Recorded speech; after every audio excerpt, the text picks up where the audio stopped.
রহমতুল্লাহি ওয়া বারাকাতুহু। বিসমিল্লাহ আলহামদুলিল্লাহ ওয়াসসালাতু ওয়াসসালামু আলা রাসূলিল্লাহ ওয়া বা'দ। আমরা একটা নিউজ দেখেছি, বাংলাদেশের অনেকের এই নিউজটা দেখার পর প্রশ্ন জেগেছে যে ২০ বছরে অথবা ২২ বছরে ১১ জন স্বামীকে হত্যা করেছে ইরানি এক নারী। এবং খবরটা ঘাঁটতে গিয়ে দেখা গিয়েছে যে শুধুমাত্র সম্পত্তির লোভে তিনি এতগুলো বিয়ে করেছেন এবং সবগুলো স্বামীকে সম্পদ হাতিয়ে তারপরে মেরে ফেলেছেন বিভিন্নভাবে। সাইকো কিলার এই নারী খুবই হিডেনলি এতগুলো স্বামীকে হত্যা করল। ২ দশকে প্রায় ১১ জন স্বামীকে হত্যা করেছে।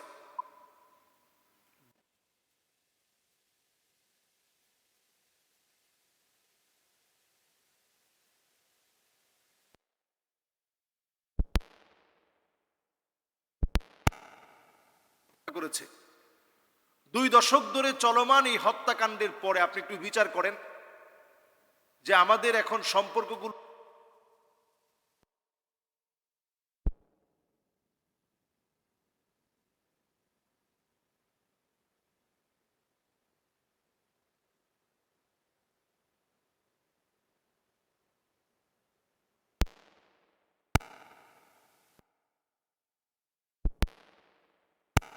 এমন নারীর সঙ্গে বিবাহ বন্ধনে আবদ্ধ হচ্ছে শুধুমাত্র ইমো এই কলের মধ্য দিয়ে ওই নারীর প্রেমে পড়ে ওই নারীকে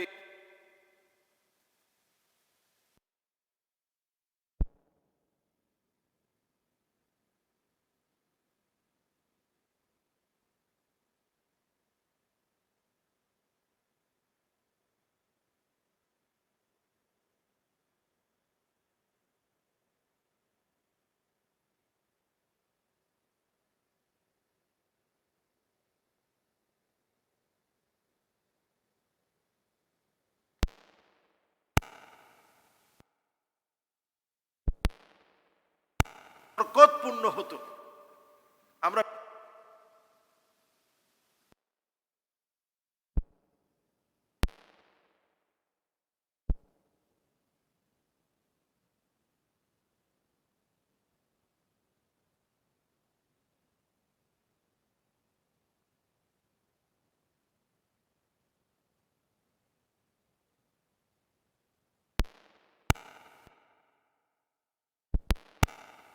সিটিজেনশিপ দিয়ে দিবে এরকম পাত্রীর সঙ্গে বিবাহের জন্য আহ্বান করা হয়। দিনদার পাত্রী নিজেকে দিনদার বলতে হবে না, দিনদার পাত্র নিজেকে দিনদার বলা লাগবে না। আপনি যদি দিনকে প্রাধান্য দেন অবশ্যই আল্লাহ তাআলা দিনদার আপনার জন্য মিলিয়ে দিবে। যদি আল্লাহ তাআলা মিলিয়ে নাও দেন বেশি দিন আপনার সম্পর্ক টিকবে না। বৈবাহিক সম্পর্কের তিক্ততা আসার আগে সম্পর্ককে সুন্দর করে দেখে শুনে সম্পর্কটা গড়েন। এটাকে শরীয়তের পরিভাষায় তাফতিশ বলা হয়। একটু খোঁজ খবর নিয়ে বিয়ে করা, যেখানে সেখানে বিয়ে না করে একটু খোঁজ খবর নিয়ে বিয়ে করা, এটা সুন্নাহ। খোঁজ খবর নেন, আপনি আপনার নিজের পরিবারকে সেখানে পাঠান, আপনার মাকে পাঠান, বোনকে পাঠান, তার আগে খোঁজ খবর নেক, ওই এলাকায় গিয়ে খোঁজ খবর নেন। এরপরে তাজাওয়াজুল ওয়াদুদ আল ওয়ালুদ, যেই মেয়েকে বিয়ে করছেন তার মা তার কয়টা সন্তানাদি হয়েছে, তার নানি তার কয়টা সন্তানাদি হয়েছে, এটা একটু খোঁজ খবর নেন। নবীজি সাল্লাল্লাহু আলাইহি সাল্লাম এটা খোঁজ খবর নিয়ে বিয়ে করতে বলছেন।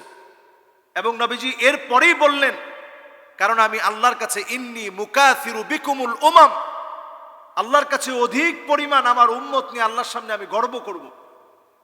সেদিন বলবো আল্লাহ এই সব আমার উম্মত। তো নবীজি সাল্লাল্লাহু আলাইহি সাল্লাম আমাদেরকে নিয়ে গর্ব করতে চান, আমাদের স্ত্রীদেরকে নিয়ে নবীজি গর্ব করতে চান, আমাদের আহলে ইয়ালদেরকে নিয়ে নবীজি সাল্লাল্লাহু আলাইহি সাল্লাম গর্ব করতে চান। কাজেই এই বিষয়টি আমাদের জন্য অত্যন্ত নেক্কারজনক যে আমরা এখন বিবাহকে শুধুমাত্র যৌন চাহিদা চরিতার্থ করার মাধ্যম বানিয়ে ফেলেছি। বিবাহ শুধুমাত্র যৌন চাহিদা চরিতার্থ করার নাম না, বরং সাংসারিক জীবন আপনাকে আখিরাত পর্যন্ত পৌঁছে দিবে। আপনার স্ত্রী তো আপনার হক আদায় করবেই। এটা যদি তাওয়ার ভিতরে যদি রুটি গরম করতে থাকে, ওই মুহূর্তেও যদি আপনি মনে করেন যে এখন আমার চাহিদা পূরণ করা দরকার, ওই মুহূর্তে আপনার স্ত্রী আপনার চাহিদা পূরণ করার জন্য বাধ্য শরীয়তের আইন অনুযায়ী। আর আমাদের বাংলাদেশে অলরেডি এই বিষয়ে আইন হওয়ার জন্য চেষ্টা চলছে যে এটাও জেনার শামিল, যে তার ইচ্ছার বিরুদ্ধে, এটা ধর্ষণের শামিল। তার ইচ্ছার বিরুদ্ধে গিয়ে আপনি কোনো কিছু করলে এটা ধর্ষণের শামিল। অথচ নবীজি সাল্লাল্লাহু আলাইহি সাল্লাম বলছেন যে গরম রুটি যে কোনো মুহূর্তে পুড়ে যাবে, ওই মুহূর্তেও যদি স্বামী আপনাকে ডাকে, তার ডাকে সাড়া দিতে হবে। উটের উপরে আপনি বসা আছেন, উটের হাউদার উপরে, ওই মুহূর্তেও যদি স্বামী আপনাকে আহ্বান করে, তার ডাকে সাড়া দেওয়া লাগবে। ইসলামে স্বামী স্ত্রীর বন্ধন অত্যন্ত দামি বন্ধন।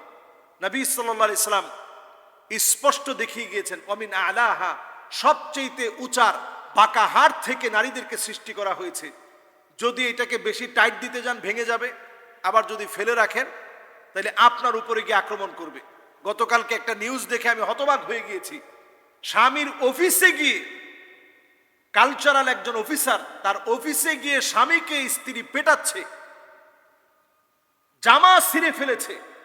সিসিটিভি ফুটেজের ভিতরে স্পষ্ট ধরা পড়েছে যে স্বামীর জামা ছিঁড়ে ফেলতেছে টেনে হিচড়ে।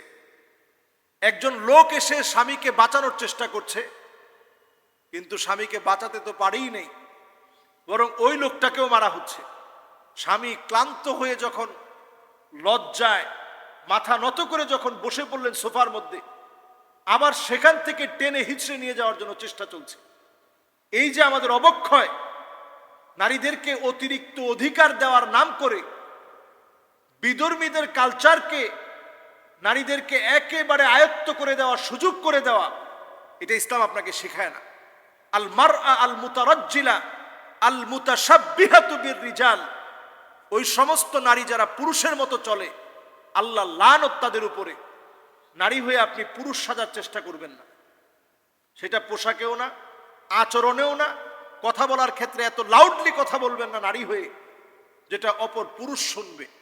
সকল ক্ষেত্রে নারীকে আল্লাহ তাআলা যে মর্যাদা দিয়েছে, এই মর্যাদার ভিতরে থাকলেই আমাদের সমাজ সংসার সুন্দর হবে। এই জাতীয় ঘটনাগুলো আমাদের দেখতে হবে না। আল্লাহ রাব্বুল আলামিন আমাদেরকে হেদায়েতের পথে আসার তৌফিক দান করুক।